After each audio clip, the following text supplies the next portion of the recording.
आज आप सुने जितिया भगवान की व्रत कथा। एक सलेमपुर नाम का गांव था। उस गांव में एक पति पत्नी रहा करते थे। उनकी एक लड़का और एक लड़की थी। जो लड़की बहुत बड़ी हो गई थी और लड़का अभी 10 साल का था। वो माता पिता सोचने लगे कि मेरी तो एकलौती बेटी है, तो क्यों ना अपना बेटी को अच्छा घर बार खोज कर हम लोग शादी कर दे। बेटी सुख में रहेगी तो हम लोग सुख में रहेंगे। अगर बेटी तकलीफ करेगी तो हम लोग का सुख क्या काम के है, कौन काम का है। अपना बेटी के लिए माता पिता अच्छा घर बार खोजते हैं। बड़े धाम धूम से अपना बेटी को शादी कर देते हैं। उनकी माँ को जितना आभूषण था वो अपना बेटी का दहेज में दे देती है कि जहाँ मेरी बेटी रहेगी वहाँ सुख से रहेगी, खुशी खुशहाल से रहेगी। इसलिए सारा आभूषण जो घर में रुपया पैसा था वो दहेज में देकर अपना बेटी को विदाई कर देते हैं। बेटी अपना ससुराल जाती है। ससुराल जाकर बहुत खुशी से रहती है। शादी के बाद कुछ दिन के ही बाद उनकी पिता का मृत्यु हो जाता है। अब तो माँ बेटा अनाथ हो जाते हैं। लेकिन बहन कभी अपना मैके को याद नहीं करती है कि मैके में तो मेरी माँ है और एक भाई है। वो लोग कैसे होंगे नहीं होंगे। पिताजी को तो मृत्यु हो गया है। वो लोग का संसार कैसे चल रहा होगा, ये थोड़ा भी वो चिंता नहीं करती है और नहीं अपना माँ और भाई को याद करती है। माँ आदमी को घर में काम करने लगती है। काम करके अपना बेटा और अपना गुजारा करती है। माँ बेटा का बहुत तकलीफ से गुजारा हो रहे थे। ऐसे करते करते पूरा 5 बरस बीत गया। ज्योत भगवान को व्रत आया था।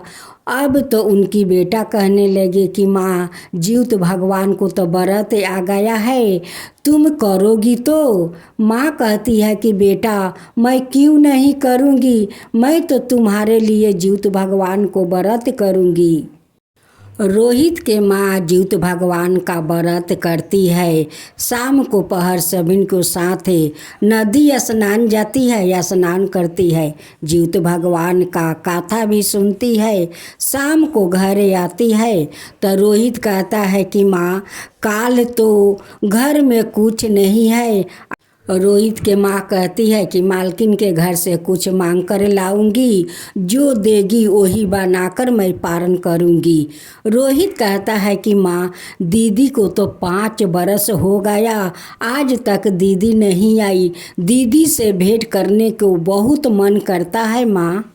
रोहित कहता है कि माँ जब तू पारण कर लोगी तब मैं दीदी के घर जाऊंगा। माँ कहती है कि बेटा जाएगा तो ठीक, लेकिन मेरे पास तो पैसा नहीं है, तू कैसे जाएगा। रोहित अपना माँ से कहता है कि माँ इतना दिन के बाद दीदी के घर मैं जाऊंगा, मुझे देखकर दीदी कितना खुश हो जाएगी। मुझे ना जाने कहाँ बैठाएगी, क्या खिलाएगी, कितना मुझे आदर भाव करेगी। माँ कहती है कि क्यों ना बेटा वो दीदी जो है तुम्हारा क्यों नहीं आदर करेगी, क्यों नहीं अच्छा अच्छा भोजन बनाकर खिलाएगी, और तुम तो इतना दिन के बाद जाते हो। रोहित के माँ सुबह अपना मालकिन के घर जाती है। कहती है कि मालकिन कुछ है तो दीजिए, आज मुझे पारण करना है।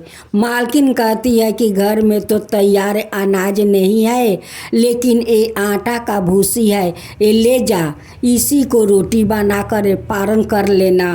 वो बेचारी वही भूसी लेकर घर में आती है और उस भूसी को 2 लिट्टी बना लेती है। फिर रोहित के माँ सोचती है कि इतना थोड़ा तो भूसी, इतना छोटा छोटा लिट्टी, अगर मैं लिट्टी को पारण कर लेती हूँ तो मेरा रोहित क्या खाएगा। उसके लिए मैं रास्ता के लिए दे देता हूँ कि रास्ता में भूख लगेगा तो रोहित मेरा खा लेगा। रोहित के माँ कहती है कि बेटा ये दोनों लिट्टी तू अपना पास रख ले, रास्ता में भूख लगेगा तो तू खा लेना। रोहित के पास तो गाड़ी को पैसा नहीं था कि वो गाड़ी से जाएगा। वो कहता है कि माँ मैं चल कर दीदी के घर पहुँच जाऊँगा।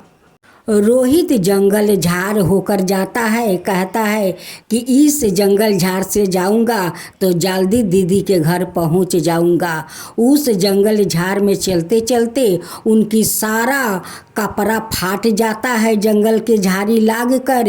अब तो वैसे ही अपना दीदी के घर पहुंच जाता है। रोहित का बहनोई अपना पत्नी से कहता है कि बियाहे में रोहित को मैं देखा था, छोटा था, अब तो रोहित बहुत बड़ा हो गया होगा।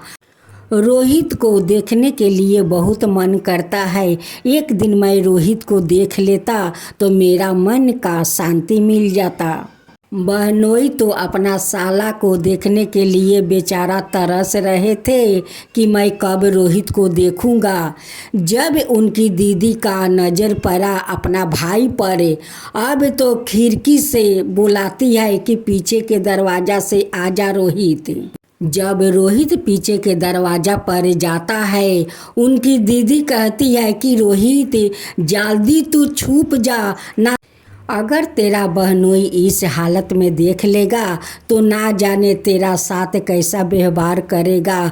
चल तू कोने में एक चटाई में लपेट देता हूँ और तू वहीं पर छुप जा। शैतान बहिन अपना भाई को चटाई में लपेट करे घर के कोने में खड़ा कर देती है।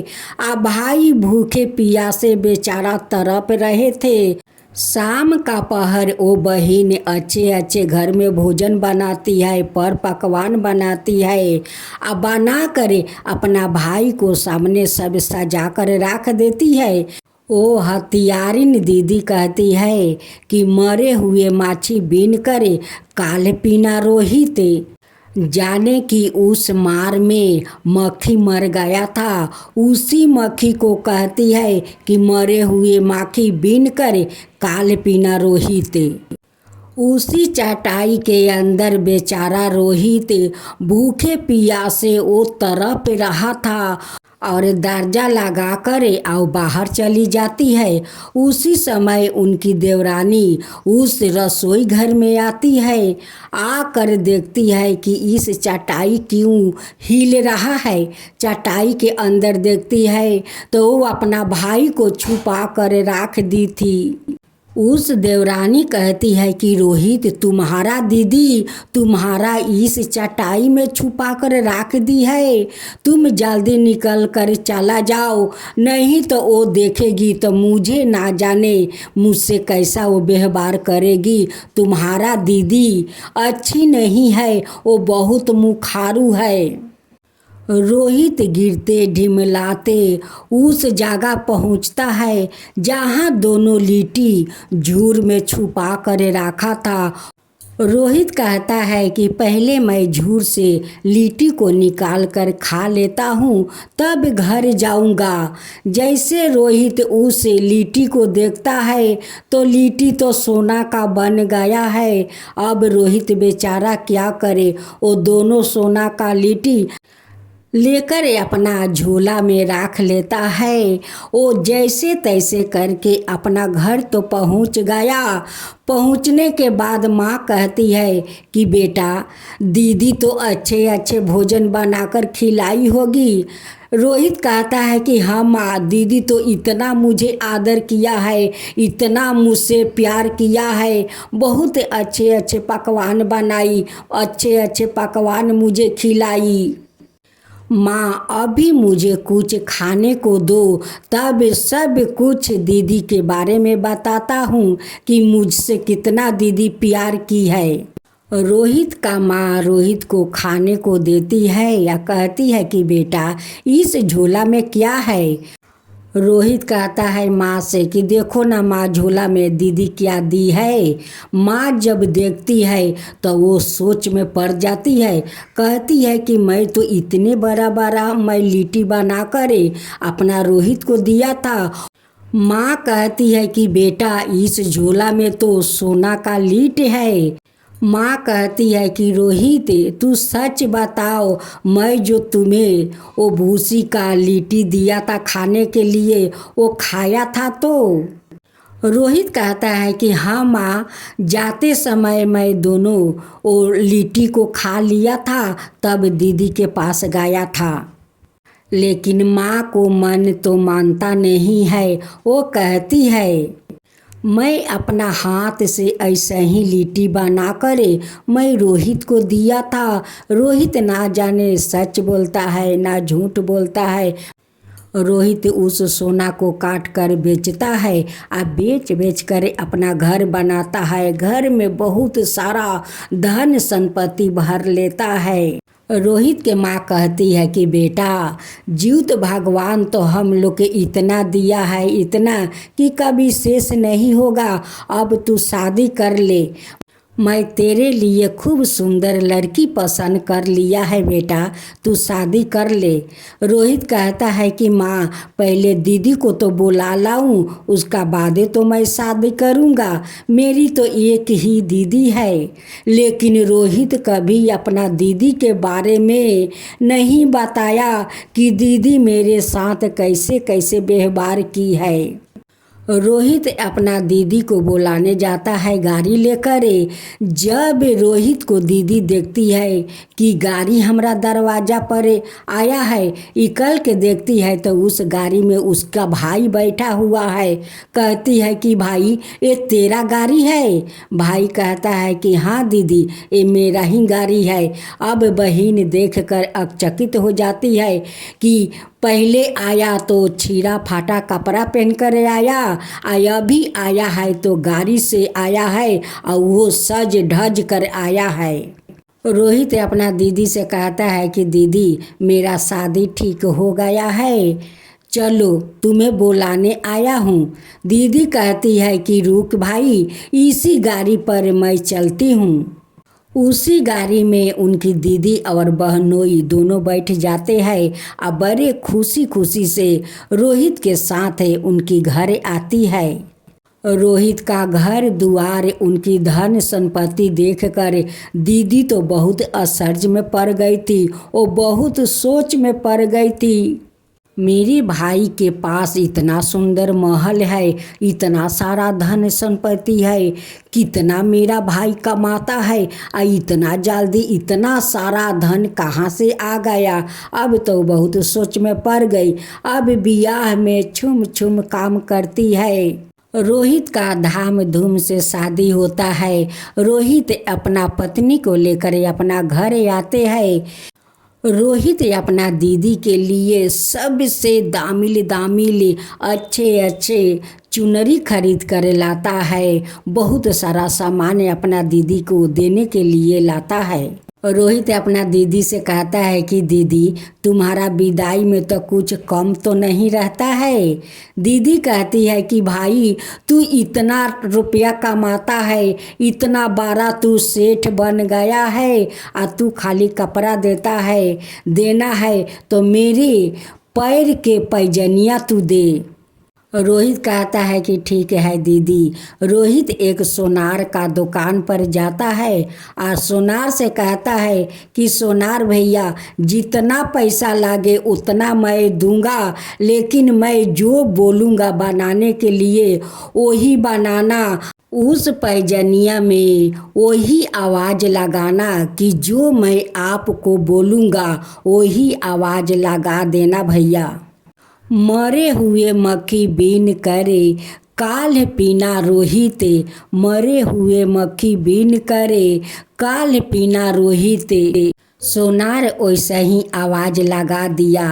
वो पैजनिया भाई लाता है और बहन को देता है कि लो दीदी पहन लो इस पैजनिया को।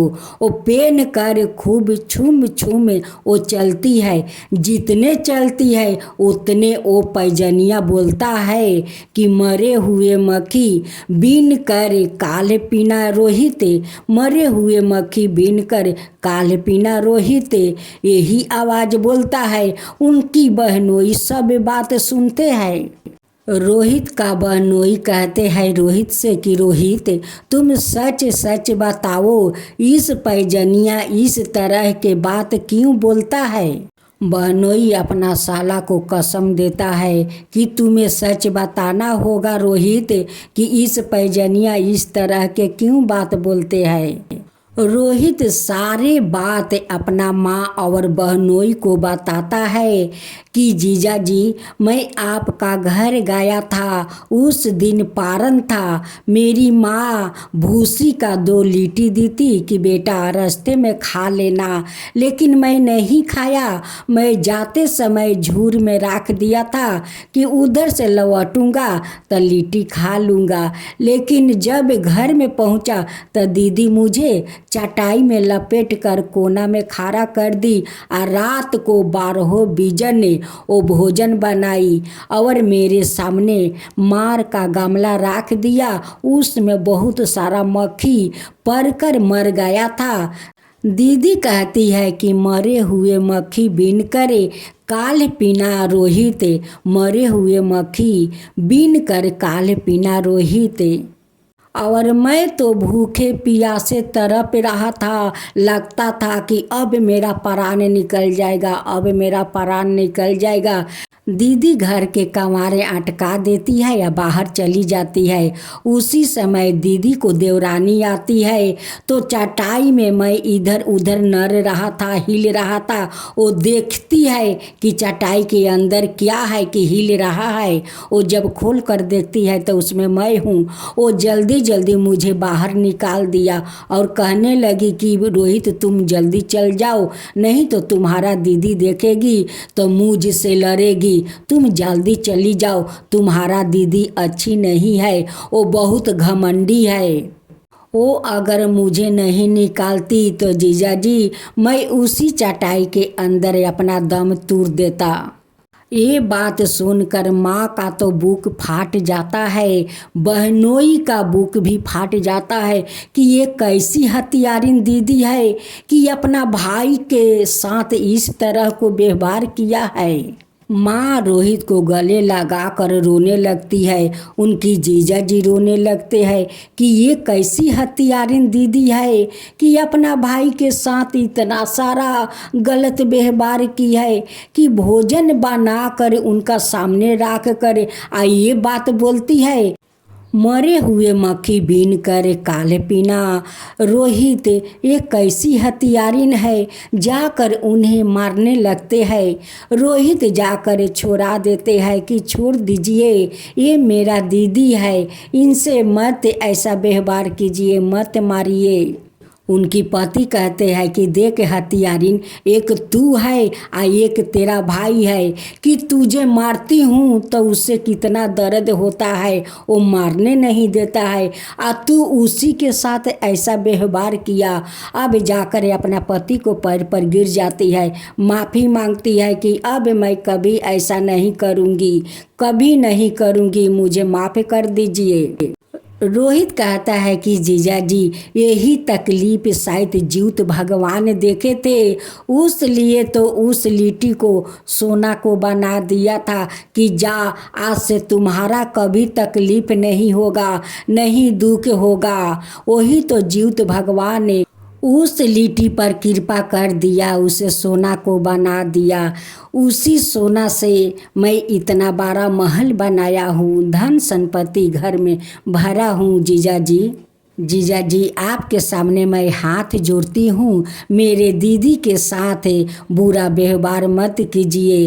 वो जैसा भी है वो मेरा दीदी है, भला है बुरा है वो मेरी दीदी है। तो साथियों इस जीवित भगवान का कहानी यही है। देखिए इस भाई बहन में क्या फर्क है।